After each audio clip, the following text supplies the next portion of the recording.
Bismillahirrahmanirrahim. Assalamualaikum warahmatullahi wabarakatuh. Di sesi yang in the five ini kelima. Sekarang ada pertanyaan lagi dari teman-teman yang ngirim pertanyaan lewat DM di Instagram Lifehack. Assalamualaikum Beb, izin bertanya. Ana mau nanya soal yang lagi marak sekarang ini, yakni feminisme. Ini lagi marak memang, tapi mungkin belum terlalu marak di Indonesia, tapi di Amerika dan di beberapa negara Barat itu sangat marak sekali. Sebenarnya feminisme ini sesuai atau bertentangan dengan ajaran Islam? Pasti tidak sesuai. Soalnya Ana sering ngelihat kenalan-kenalan Ana menyuarakan hal ini karena tujuannya untuk membela hak-hak wanita. Tapi di lain sisi Ana justru melihat aktivis ini mendiskreditkan laki-laki, mementingkan hak-hak perempuan saja. Memang begitu. Ya, ini pertanyaan yang memang mungkin banyak tidak diketahui orang. Feminisme itu apa? Secara singkat itu begini. Feminisme itu adalah pergerakan wanita secara global, ya, karena ini sudah mulai marak bahwa feminisme itu wanita itu minta haknya sama dengan laki-laki.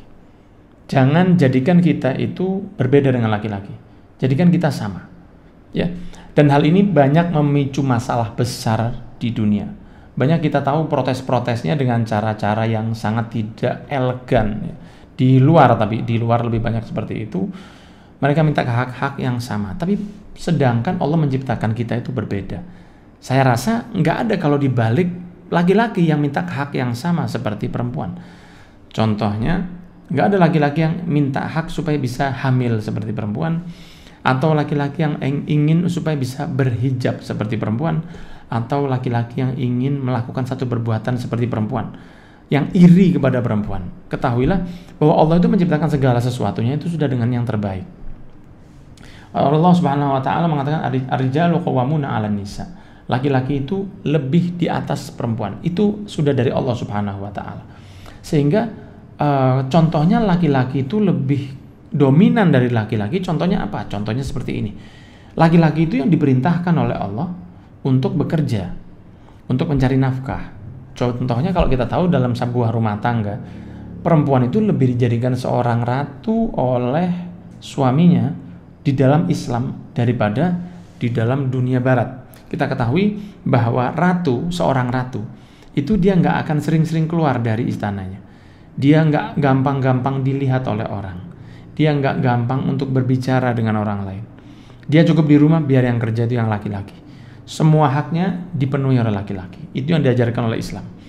Dan di rumah tangga yang kecil, ya, istana-istana kecil yang ada di rumah-rumah orang Islam, perempuan dijadikan seperti itu juga, di mana perempuan lebih baik di rumah. Dia nggak banyak keluar, nggak banyak ketemu dengan laki-laki. Dia dimuliakan dengan tidak membuka auratnya. Itu yang dari perspektif pandangan Islam. Nah, orang di luar itu merasa bahwa kita minta sama. Gimana bisa sama? Contohnya kita ketahui, Mas Woko suka sepak bola kan ya? Iya. Kan tahu sepak bolanya wanita dengan laki-laki. Nah, kualitasnya itu kan jauh sekali. Gimana Anda merasa bahwa kita harus sama? Ya toh, karena sering kita ketahui ada beberapa protes dari atlet yang ada di luar itu, mereka mengatakan kenapa bayaran kita tuh nggak sama? Kenapa bayaran kita tuh nggak sama? Laki-laki satu pemain basket NBA itu gajinya bisa setara dengan seluruh pemain WNBA. Kenapa kita nggak dibayar sama? Itu sering protes seperti itu. Nah, maka dilihat gimana permainan seorang laki-laki dengan permainan perempuan. Karena pasti lebih menarik permainan basket dari seorang laki-laki. Ya toh, ada survei tentang gimana kalau apakah harus sama pemain NBA dengan WNBA. Saya nyontohkan ini karena saya tahunya basket. Ya, kalau bulu tangkis kan saya nggak ngerti. Nah, sehingga di dalam basket misalnya ada survei waktu itu yang menanyakan apakah perlu dibayar WNBA pemainnya sama dengan NBA. Ada beberapa orang di Amerika, ya, orang di Amerika ini yang ditanya, mereka mengatakan mestinya iya. Kenapa harus dibedakan?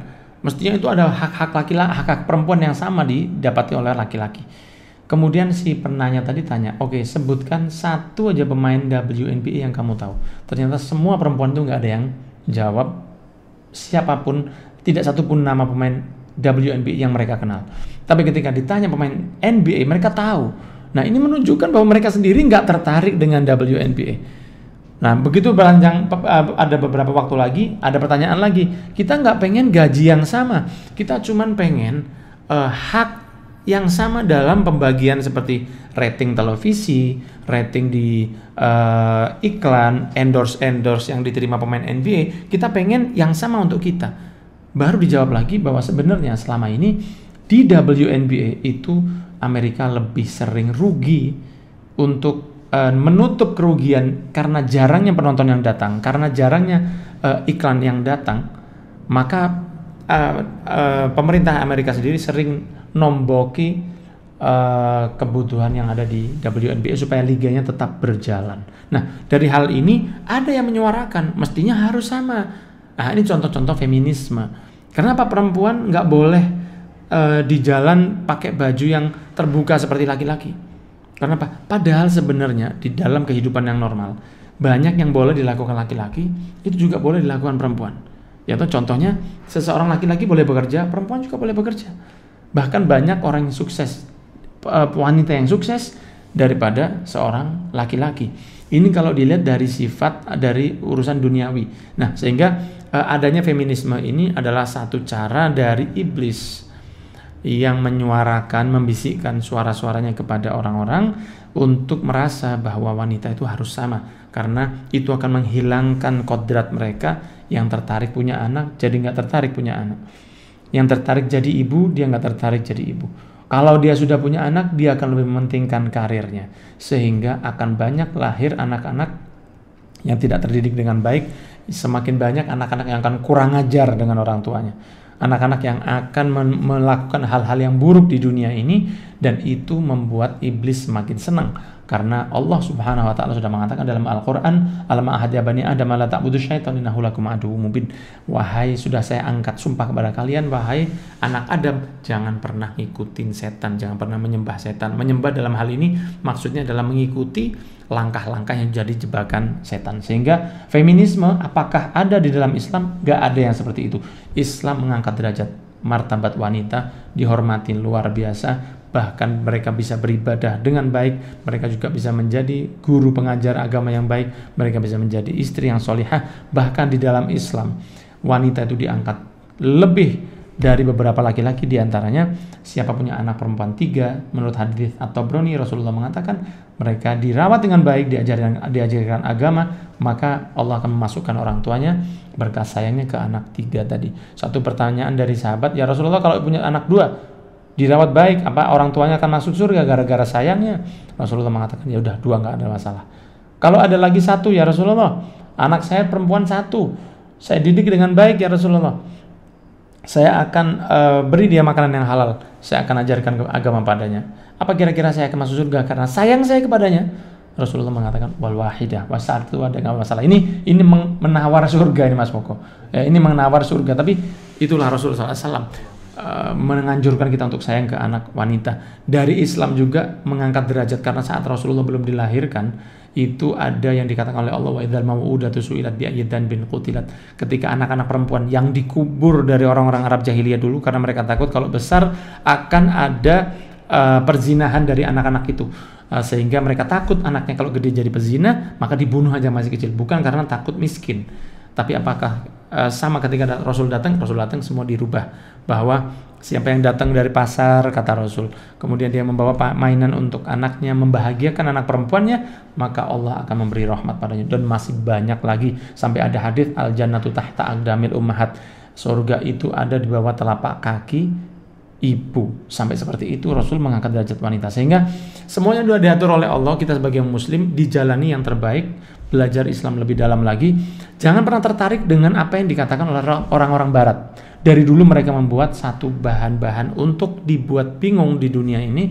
Kita punya contoh di depan kita yang terbaik. Ada Nabi Muhammad SAW sebagai contoh secara umum.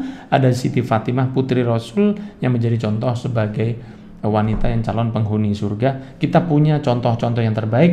Tutup telinga kita, tutup mata kita dari apa yang dibawa oleh barat, karena mereka tidak berasaskan kepada Allah. Dan ingatlah bahwa kalau kita mengikuti apa yang mereka bawa dari feminisme, LGBT dan lain sebagainya, walaupun kita cuman mengatakan itu hak asasi manusia dan inilah kemajuan zaman. Ketahuilah bahwa Nabi Muhammad bersabda, almar'u ma'aman ahab, seseorang akan dibersamakan dengan yang dia cintai. Rasulullah juga bersabda, man radiya amala qaumin kana syarikan lahu fi amalih au kama qala. Siapa orang ridho, setuju, diam, tidak berkomentar, walaupun hatinya dia nggak ada menolak dengan perbuatan buruk dari kaum lain, maka dia tertulis telah ikut dalam perbuatan tersebut walaupun dengan setuju dari hatinya saja. Hati-hatilah, banyak hal yang akan datang di akhir zaman ini yang akan merubah keislaman kita. Tapi kita punya uswatun hasanah Nabi Muhammad, dan seorang wanita perlu belajar banyak tentang Siti Fatimah. Barakallahu fikum, sukses untuk kita semua.